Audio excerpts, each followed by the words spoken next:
Injuries have hit the Mets. Juan Soto is starting to hit. Things to talk about on this week's episode of the Shea podcast. Let's go.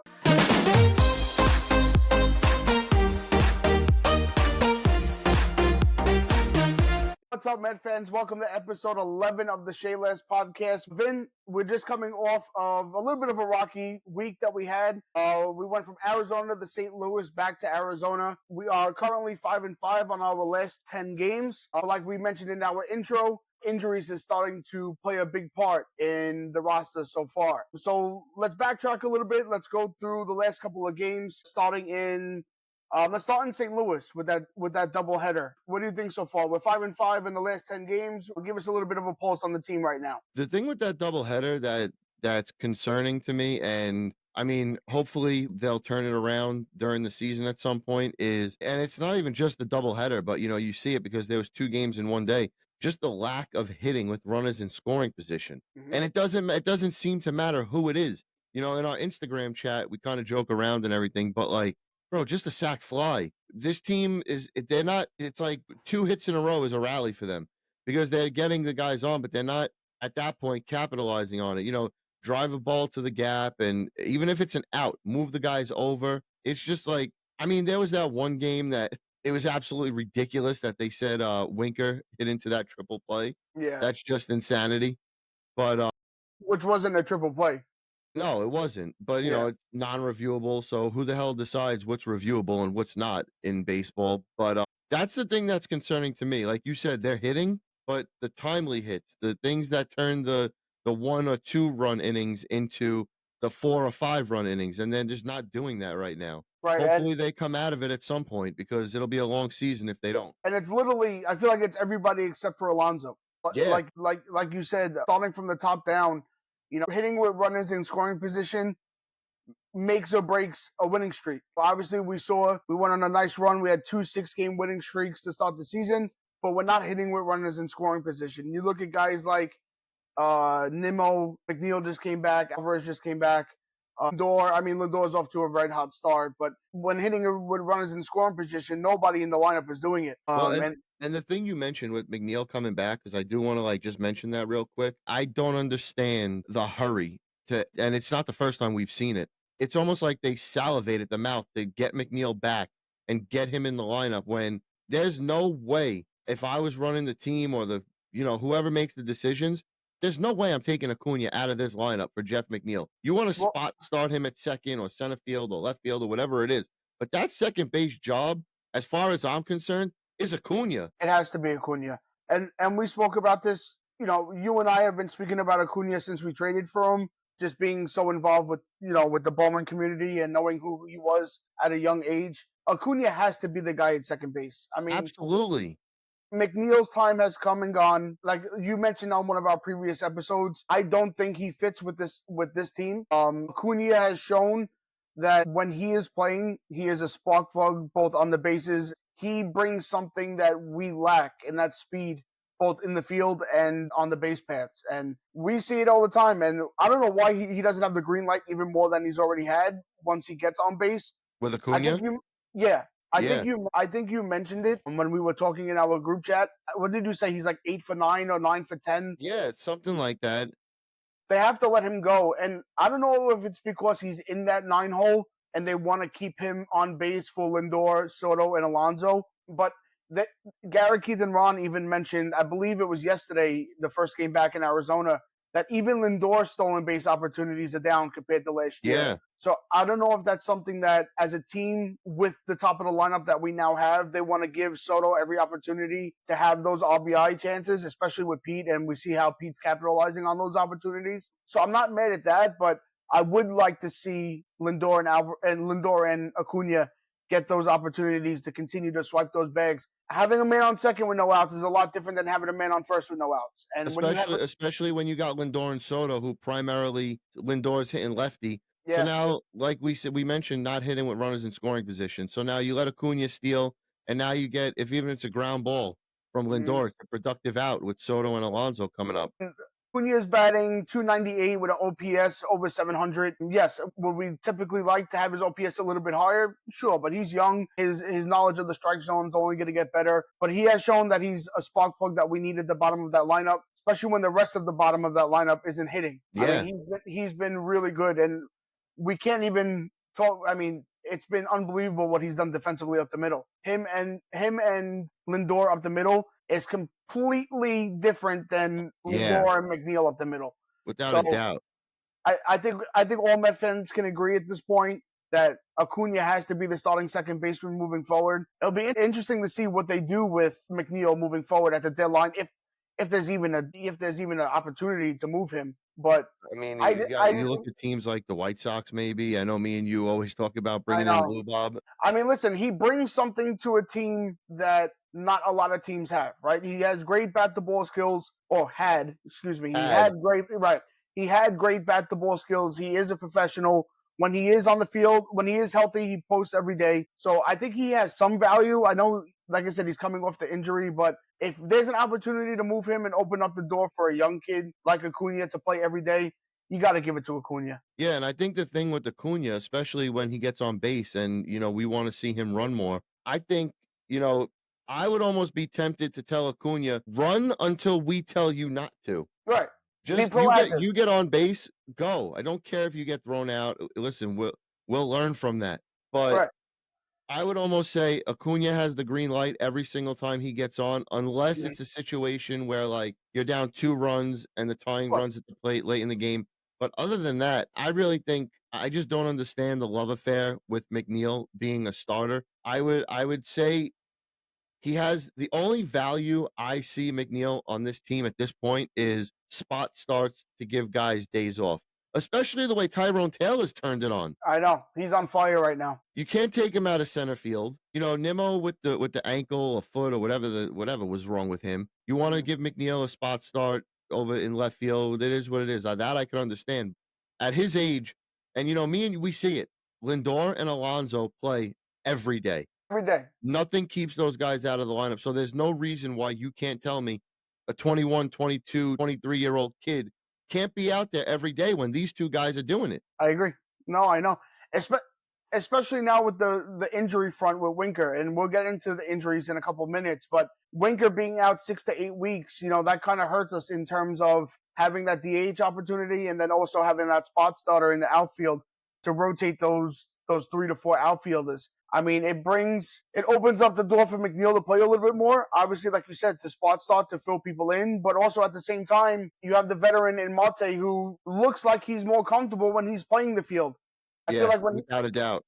he's one of those guys that he doesn't adapt to being a DH every day, that he needs to be out there and feel like he's part of the pitch to pitch inning game in order for him to excel, at the plate. So, maybe Marte gets it going a little bit here, especially now that he's gonna have the opportunity to hit with Winker going down for 6 to 8 weeks with that oblique injury. I believe it was an oblique. Yeah. So it'll definitely be interesting to see. One last thing I wanted to speak about the St. Louis series and that doubleheader. Soto is, you and I spoke about this. Soto is coming around. He's really starting to hit the ball hard to all fields. He got unlucky twice in that single day in that doubleheader. He got 2 home runs robbed from him. The ball hit the center field was absolutely smoked. I know you were at work, but he ripped the ball. That ball was smoked, and the kid was it Victor Scott, I believe it Victor was, Scott, yeah. just made a great play. I mean, you tip your hat to him, but it's exciting to see. And then coming back, leaving St. Louis and going to Arizona last night, he should have hit another home run. I mean, that ball to right field was an absolute laser beam. So it's good to see that Soto starting to really barrel up the ball and put the ball in play with. So Yeah, that's just the well, last me thing we spoke about I that. wanted to Me speak about. Yeah, me me and you talk about that, when we're together and hanging out and watching the game. Soto's too good. They even talk about it in the booth. Keith says it all the time. This guy's too good of a hitter. Everybody knows how, throughout his career what he's done. Unfortunately, we wanted to see it like right off the bat because yeah, of where we took him from. of course, But if Soto came from, if we signed him directly from the Padres and yeah. he was struggling, we wouldn't have to hear about it every single day being in New York. I I'll mean, tell you listen, what.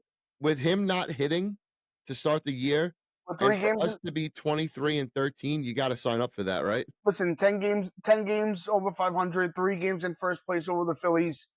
I mean, it's definitely more than what we can ask for, especially when you're seeing what we're seeing out of Pete and Lindor this early in the season, when we haven't seen that in the last couple of years. Obviously, everybody gets on Lindor because he doesn't start, um, great all the time. It doesn't start his season, but this year has been the complete opposite. But the last thing I want to say about Soto, yes, come where he came from. Of course, we wanted to see him get off to a red hot start.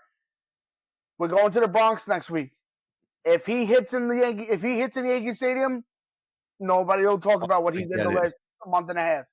So, And expect that to be like walking into the Coliseum for him but you know what? because He's built for it. He yeah, loves that.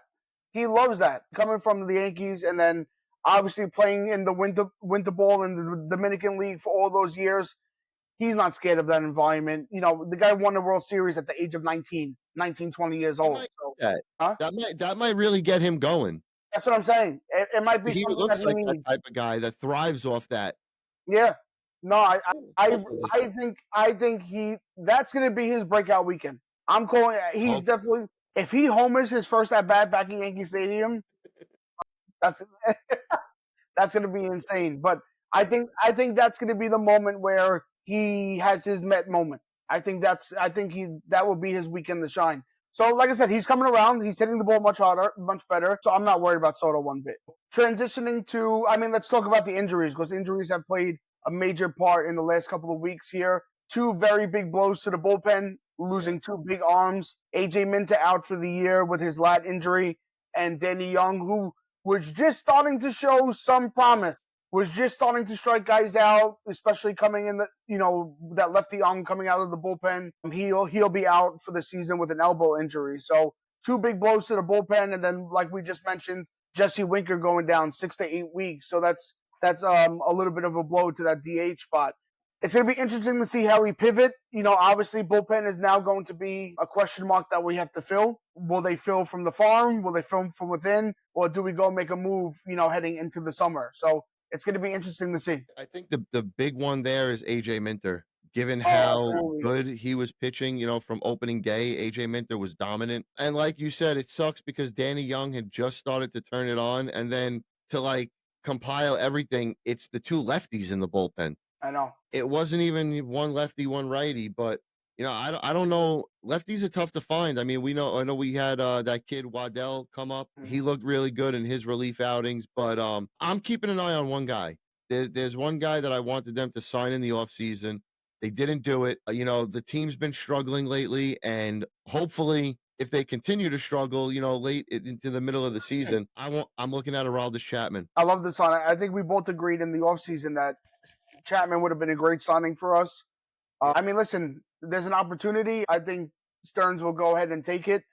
But like I continue to say, and I'll continue to preach it, he's not going to give up top prospects. That's It, fine. it's just who he is. He's not going to give up these top prospects for any of these guys. See, now I feel like somebody like Chapman has such a significance for the Mets because down the stretch and into the playoffs, which we all expect the Mets to make the playoffs this year, when you look at the matchups and you go up against Philly and you got Schwarber and Harper, and You then need him.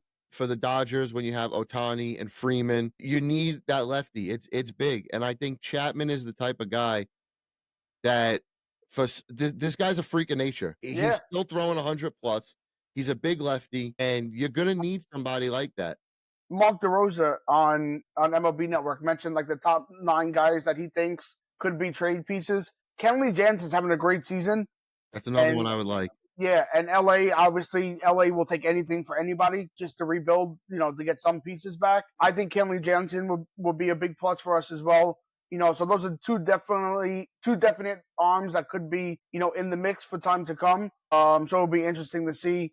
I did want to say regarding the bullpen, yeah, So we lose Minter and Danny Young, but at the same time, we get Nunez back. So I right. know his first outing was shaky to say the least. He walked 3 guys, gave up 3 earned runs, but I think he'll be fine. It's just his first day back, with the big club. So I think he'll be fine. So the subtraction of Minter and Young, but the addition of Nunez, and then we'll have to see where we go from there. Yeah, I think, Nunez is gonna be fine, like you said. It's his Yeah, first game back, everybody's overreacting, but, that's typical, New York of course. fandom and all that, but, yeah, I really like that you mentioned Jansen. I think that would be a really good pickup. That's another guy who's a And, veteran, who's been through it. and that's another guy who we could have signed for pennies in the offseason. Right.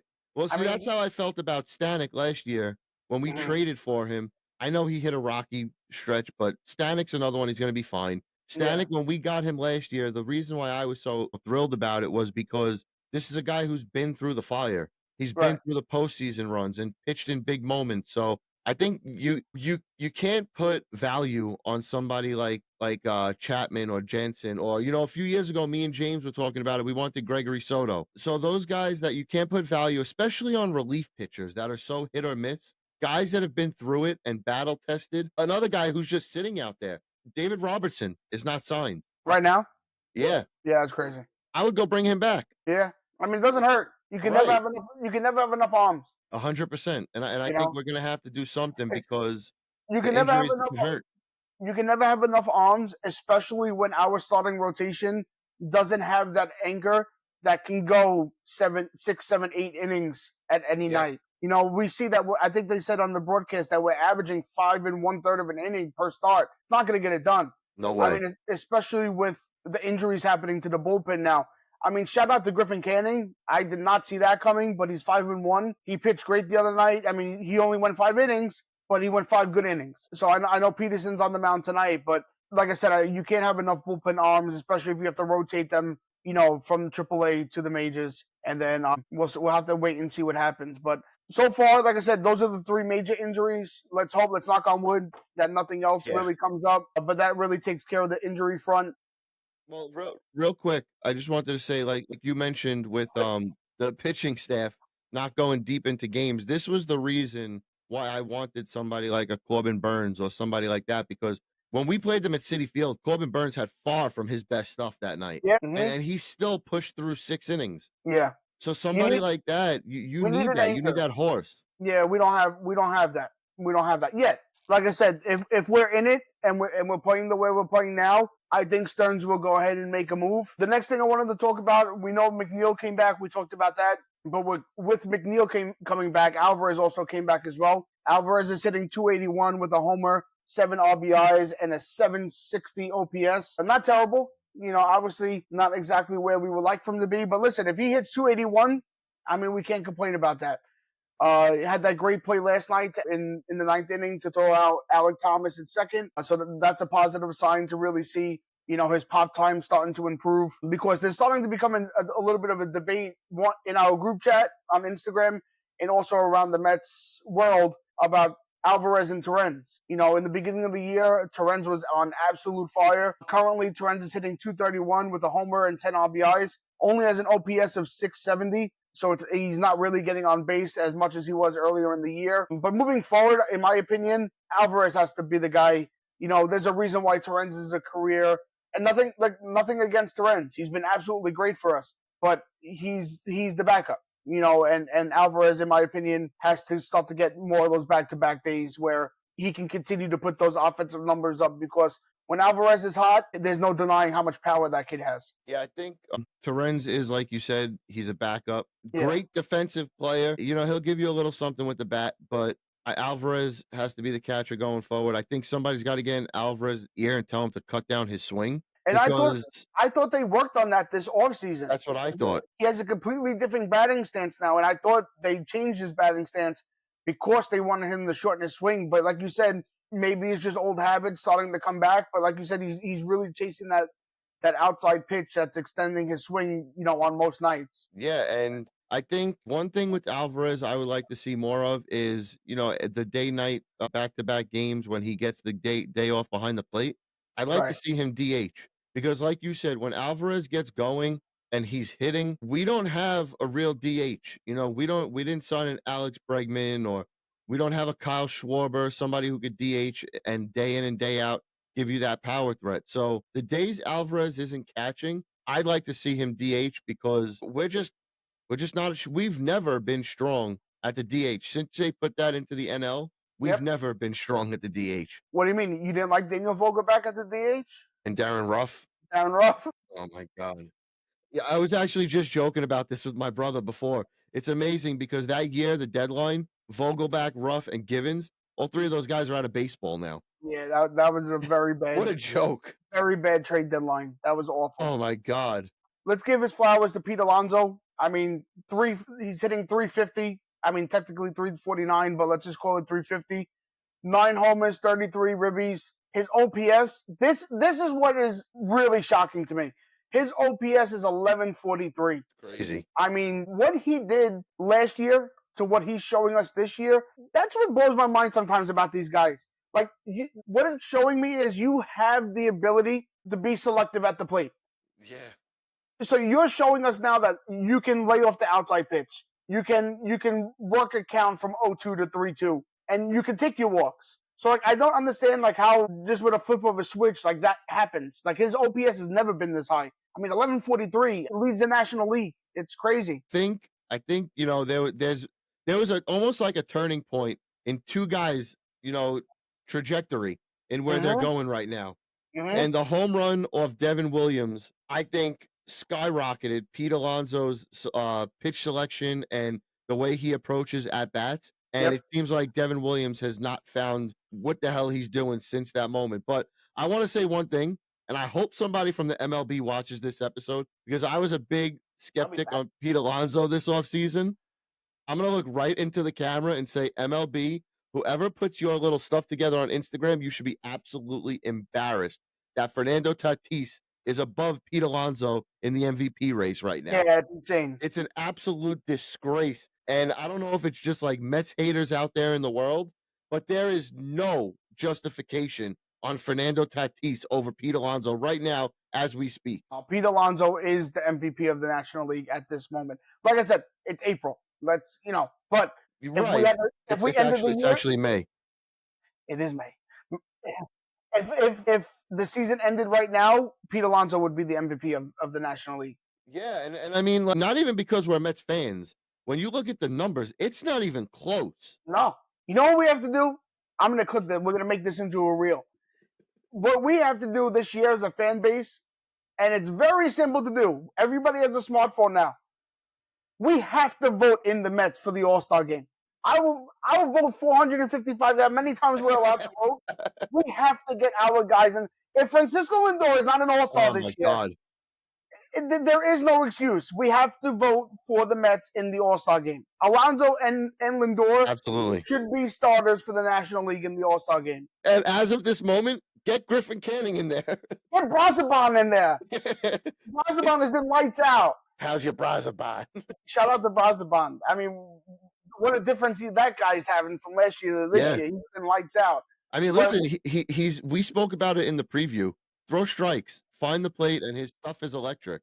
Yeah, no, he's been great. But it's the fan vote that always gets me because you always get like those two random players that have no business being in the All-Star game. Like we have to go out, we have to make sure that our players get into the All-Star game this year, especially that it's in Atlanta. So we definitely gotta get our guys down there to represent for the Mets down in Atlanta. You know what's gonna happen. They're gonna pull the nonsense, and Freddie Freeman will get the start because it's back in Atlanta and all that nonsense. And that's what I'm saying. Back. Get Alonso. I think is a lock. I think Alonso's a lock. Lindor needs to be in the All-Star game this year, so we got to make this a real. That's going to be the Shea Les goal. We got over 200 people in our chat on Instagram. We're getting Lindor into the All-Star game this year. Lindor has to be an All-Star this year. Clip it, going on the gram. It has to be known. We have to get Francisco to the All-Star game this year. There is no excuse. He saw a slow start. He's not playing well. Yeah, nothing. The guy's in the last 15 games, he's hitting 339 with an on-base percentage of 423, 5 home runs, and 15 RBIs. He has to go to the All-Star game. I'm tired of Dansby Swanson getting the All-Star. Shirts made?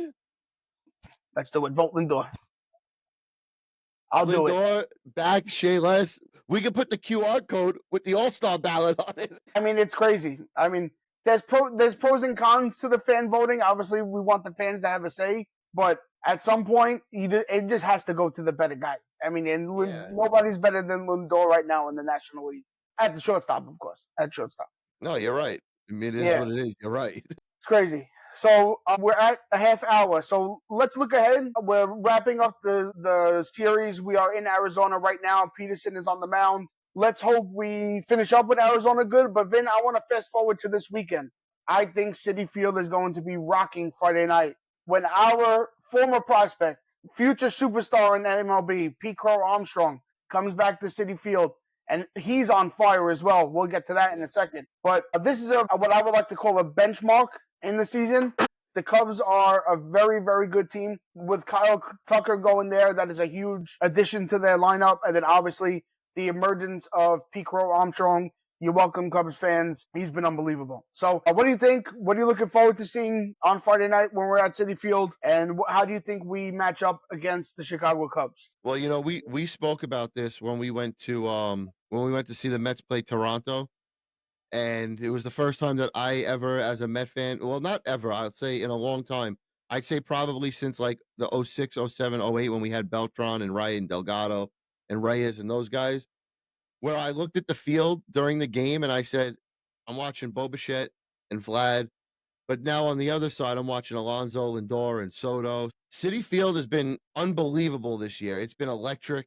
Yeah, 30,000 plus for 1 o'clock games on a Wednesday. So Pete Crow Armstrong and Kyle Tucker bringing their Cubs into City Field to match up with Lindor and Soto and Alonso. We don't get outmatched anymore when it comes to the superstar category. So hopefully they could just continue to play like it because the Cubs are 6-4 in their last 10, and we all know how good Kyle Tucker is. He got off to an unbelievable start this year, and then like you said, PCA. Unfortunately, it'd be unbelievable to watch him playing center field for the Mets right now. But he's I don't think literally there's.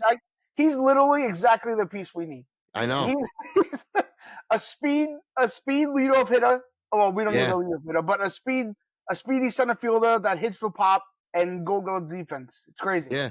And I, going back to that time, we all didn't like it at the time. No, It almost felt like a panic trade because if you remember, Lindor was hurt. They needed a shortstop at the time, and him and Javi Baez were always close. But what's done is done. He ain't coming back because he's going to be a Chicago Cub for a long time. oh yeah, yeah. And but listen, we dealt with after the series with Arizona, 6 of the last however many games.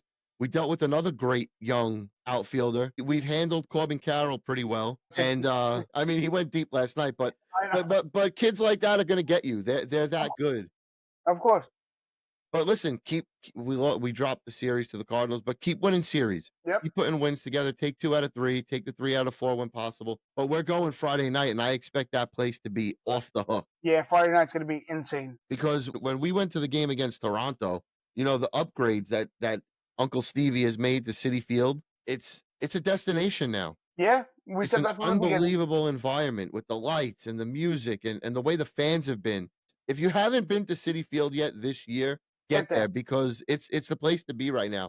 I'm going to Yankee Stadium tomorrow because I'm going with my cousin and my father and I'll be honest with you, they're playing the Padres, so I'm excited to watch the Padres but I'm also excited to see because I'll be at Yankee Stadium tomorrow and then City Field on Friday. So I'm gonna try to be as non-biased as possible, but I do want to make like the similarities and the comparisons on the two stadiums, The even though only thing Yankee I'm Stadium stinks. the only thing I'm jealous about Yankee Stadium is that tiramisu. I'm a sucker for tiramisu. I'll get it. I'll let you know how it is. Tiramisu in a helmet.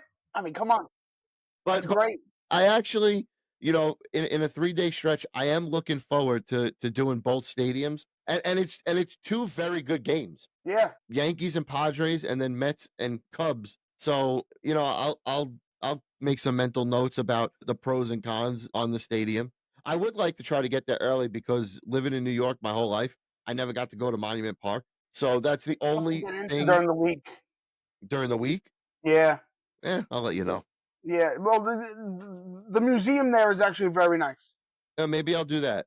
Yeah, the museum there is nice. A little bit of an update down on the farm. McLean and Noah Tong are playing extremely well. Gilbert is on fire right now. He's really hitting the ball extremely well. So cool to see those guys excelling. It'll be interesting to see, especially if these injuries. Hopefully they don't. But if we More can, more home runs in Brooklyn this year too. I mean, yeah, I mean it's known to be one of the worst hitting ballparks in the minor league system because of where it is. So it's located right on the beach, literally on the beach. I went to the game the other day and the wind was whipping. It was crazy. So, yeah. So it'll be interesting to see if Gilbert gets the call this year. Jet Williams has gotten hot lately. Is playing well, playing good as well. Also, it'll be interesting to see if any of these guys get a crack at the majors this year. If I would like to see one player, honestly, at this point, with the injuries we have, I think Gilbert would be the next guy up, just because he can play all three outfield spots, and that's exactly what we need right now. He also brings pop from the left side of the plate, so it'll be interesting to see who gets that next call.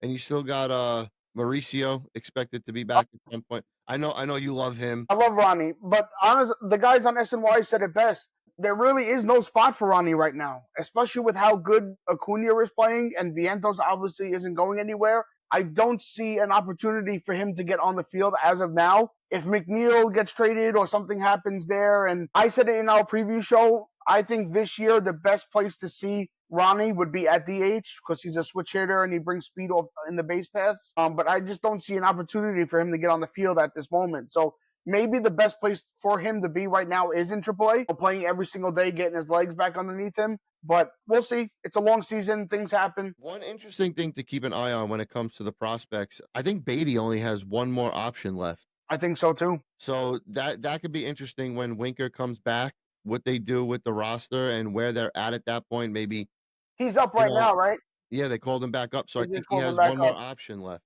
Yeah. So it'd be interesting to see if, that might play into he's the odd man out when the deadline comes because there's no more up and down with him. Unless if he's the odd man out and he's the guy in the trade package. Right, that's what I mean. Yeah. If he's the guy to move because you can't bring him up and down anymore. So Right. that's something to keep an eye on because if he struggles the way he did recently, the last time up, he might be the guy that goes back down when Winker is ready. I'm really hoping not. Right. I'm a big Brett Beatty supporter. I know there's not many out there anymore, but I just think Brett's such an easy kid to root for. I do want to see, like we say it all the time. Some of the most exciting times was Wright and Reyes and the guys that came up, and Daniel Murphy provided us with some big moments, and Duda. So I do feel like Brett Beatty's an easy kid to root for. So I'm pulling for him. I really want him to hit and stay here. The Mets are in a very roster right now is like in three phases. We have the Alonso, McNeil, Nimmo.